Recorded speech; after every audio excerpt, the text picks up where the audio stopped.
Chers amis internautes, bonsoir.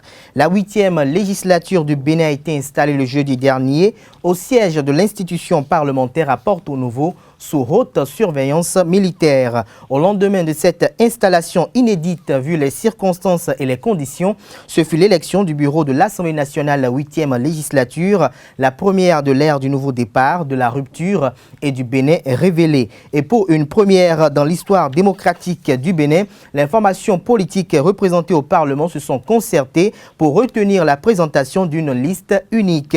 Une option qui jette un doute profond sur les raisons motives ayant abouti à l'élaboration de cette liste, vu que les deux formations politiques, dans un esprit d'affrontement d'idéologie, devraient avoir chacune une liste en compétition afin de vanter leurs potentiels respectifs.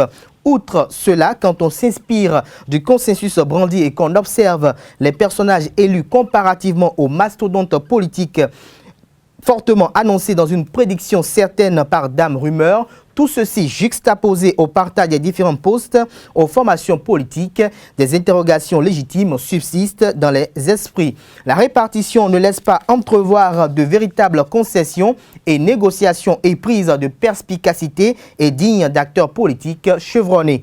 En revanche, en toute objectivité dépourvue de toute impartialité, le personnage choisi pour être désormais la deuxième personnalité de l'État ne démérite pas, eu égard son parcours politique qui relate une kyrielle de valeurs et de qualité pour le job. Sauf erreur, Louis Vlavonou peut conduire cette législature avec patriotisme, abnégation, dévotion et loyauté. Par ailleurs, une femme vice-présidente de l'Assemblée nationale, une première au Bénin, obtenue à l'ère de la rupture, a été possible grâce à la démission de Saka Lafia, dont l'élection n'est sujet d'aucun recours devant le juge des contentieux électoraux. Une action salvatrice dont le mérite revient exclusivement au président Patrice Talon, qui, conscient du déficit de femmes à l'Assemblée nationale, a donné les assurances nécessaires au ministre de l'Intérieur qui finalement a cédé son fauteuil à sa suppléante. Cette 8e législature a face à elle une tâche titanesque et des défis monstres. En ligne de mire, la première démarche espérée qui décrispera l'atmosphère sociopolitique actuelle et qui rassurerait les uns et les autres serait la relecture méthodique des législations contestées. De petites retouches à certaines dispositions polémiquées sont nécessaires, voire indispensables, afin d'adoucir le cœur de ceux qui ont toujours perçu derrière ces lois une volonté machiavélique d'exclusion. Cette législature aura à charge la lourde responsabilité devant l'histoire, celle de la révision de la Constitution du 11 décembre 1990. Et là, le leadership du président Louis Vlavonou devra primer afin de prendre en compte les considérations diverses, notamment les observations des différentes couches socio-professionnelles, mais aussi et surtout celles des acteurs politiques absents au sein de ce Parlement pour diverses raisons. Si cette révision constitutionnelle est bonne, elle sera un véritable exploit après moult tentatives des régimes successifs. Et ce succès sera une palme à l'actif du tandem Talon-Vlavonou. Mais le contraire serait catastrophique et chaotique pour le pays. Cette révision doit ne pas être bâclée, partisane ou encore effectuée pour plaire ou asservir une frange de la classe politique.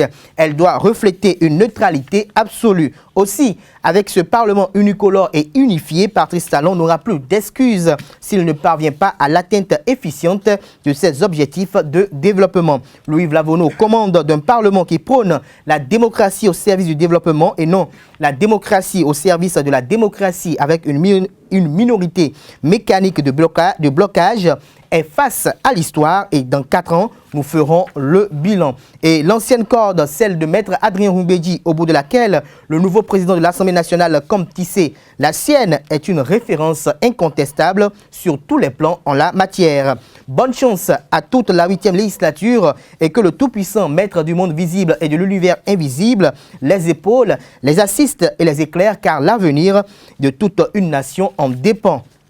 Leur échec sera collectif et leur réussite sera celle de toute une nation. À ceux qui sont désespérés, je dirais que rien n'est perdu. Le Bénin peut toujours étonner comme à l'accoutumée et cette expérience démocratique sera historiquement monumentale et fera école. Mais tout dépend de la prise de conscience réelle des enjeux qui y concourent par les acteurs.